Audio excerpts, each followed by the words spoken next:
Mga kabunyog, may posible na tayong nakikitang, compromise. Sa tingin ko puwedeng ito ang, pag-usapan ng Senado, ah. May, comment kasi si Senadora Loren Legarda. Sabi ni, Senadora Loren Legarda, premature pang mag-decide ang Senado kung idi-dismiss na o ibabasura na ang impeachment. Ayon kay, Loren Legarda, sabi ni Loren Legarda, "We should not decide prematurely until the House of Representatives has exhausted all legal remedies." Kasi ang, House of Representatives mayroon ng ano, mayroon ng, motion for reconsideration. Sigurado na magmo-motion for reconsideration ang House of Representatives.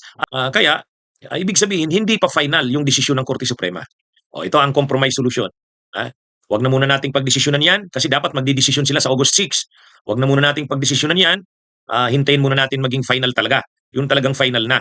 Ang final na talaga niyan 'pag na-resolve na yung motion for reconsideration.